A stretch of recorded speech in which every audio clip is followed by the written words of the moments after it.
Holy Spirit. Amen. Please be seated. Good morning. Good morning.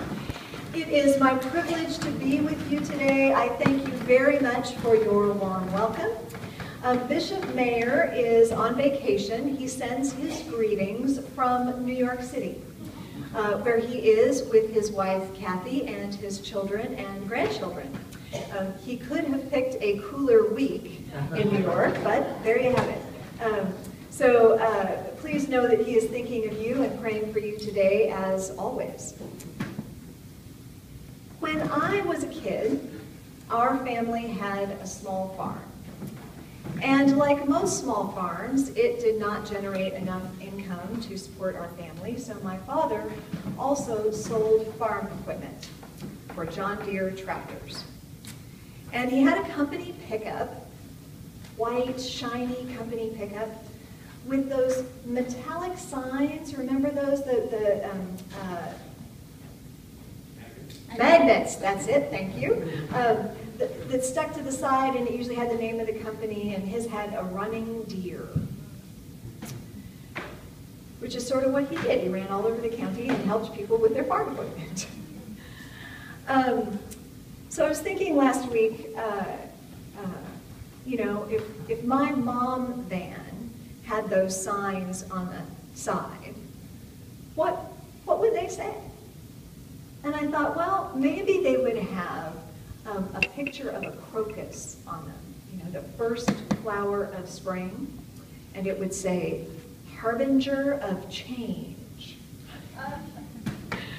Because I am usually sent out on behalf of the diocese when a congregation is in some sort of transition or challenge or change. And so that got me thinking about the word harbinger, which usually means messenger or forerunner, right? But it has another meaning. It means to provide lodging for. I thought that's a really great description of what I hope we as a diocese are able to do, is to provide a haven, a shelter, a working space in which you can discern your next good things. That's the goal. Change happens all the time. In ways big and small, the seasons roll by, you get a new job or you lose a job. A new season of your favorite show is canceled. You go on vacation. You move to a different house. Apple comes out with a new iPhone. Change happens. But it doesn't necessarily mean that we undergo any personal transformation, any heart change.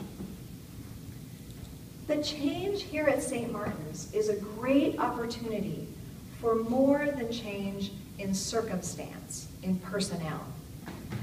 In our reading today from Paul's letter to the Christians in Colossae, Paul refers to the church as the body, of which Jesus is the head.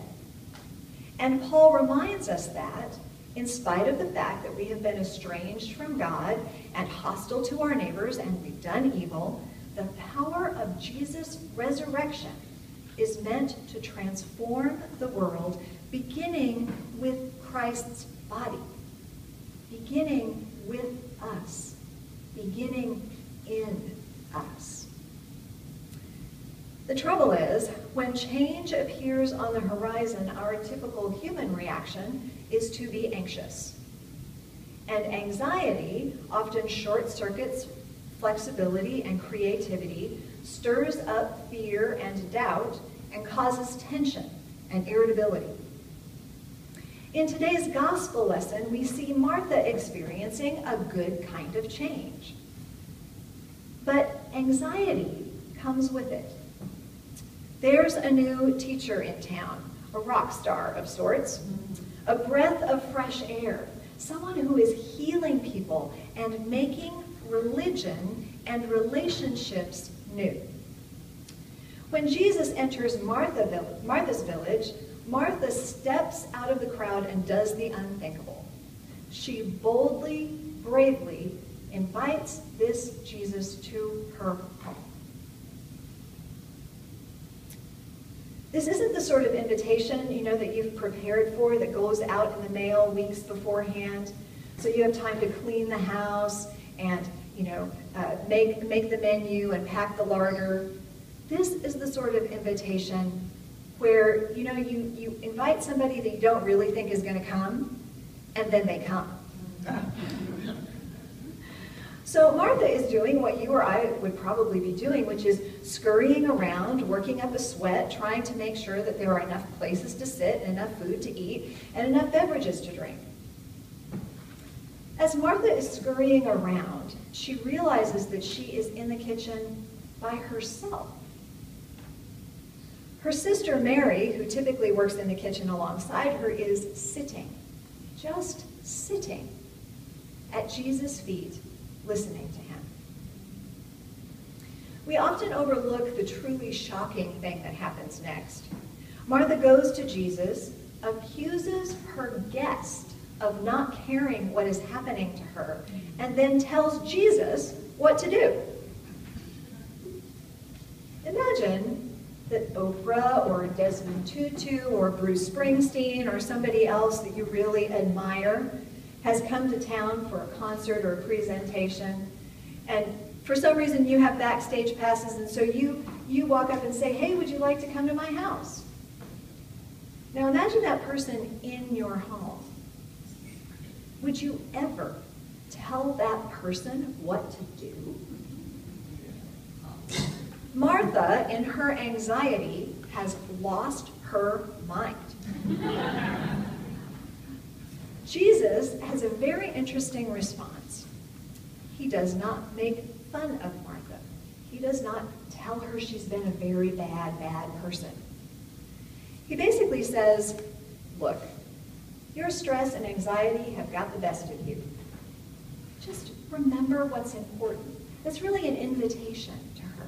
Just remember what's important. There is need of only one thing. In other words, don't get me another glass of water. Be with me. What is that one thing that Jesus wants her to do? To wait on God. To listen to God's word. There are many ways to listen, many places. This is one of them. The place you pray at home, the woods, poetry. They all involve some common elements. And two of those elements are silence and waiting for what God has to say, when God has to say it. A while back, do any of you know Father Portland Moore? I think he's filled in here on occasion.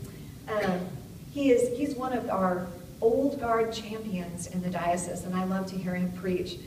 One time when he was preaching on this passage, he summarized it in this way.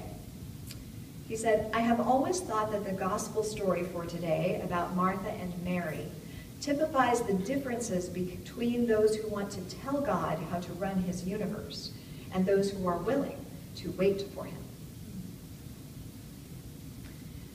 During this season of transition at St. Martin's, change will happen. You'll get an interim rector, you'll do a search process, you'll talk about your mission, you'll make some decisions, and eventually you'll get a new rector. Change will happen. Change will also happen in your own lives as all of this corporate change is going on. The question is, what will help you to set aside anxiety when it comes and sit at Jesus' feet? What do you need to let go of? What sadness, what anger, what worry? What do you need to take up? What healing, what forgiveness, what hope? At the end of your pew, look, and there should be some index cards and envelopes. Now, some people were here before you last night and this morning, so you may have to ask your neighbor behind you or your neighbor in front of you. The pews in the back had cards and envelopes at both ends. So if you don't have one, ask your neighbor. I invite you to take that card and write on it the change you're opening yourself up to so that you can wait on God. What do you need? What change needs to happen in you so that you can wait on God and to serve as a conduit here and out there for God's love and light? This card is for you. You're the only one who's going to see it. So you write that on there. And then I invite you to stick that card in the envelope and seal it tight and put your address on it. Then I invite you to put it in the offering plate, and we will pray over that offering. And then I'll take those cards and send them to you, without opening them, I promise. I'll send them to you in 6 months. You'll still be in transition then, but let's listen together. Let's wait together on God for what God has in store.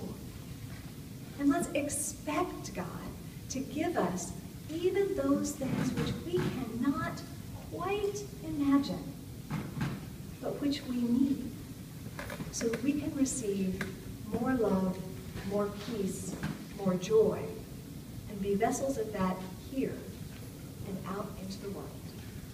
Amen.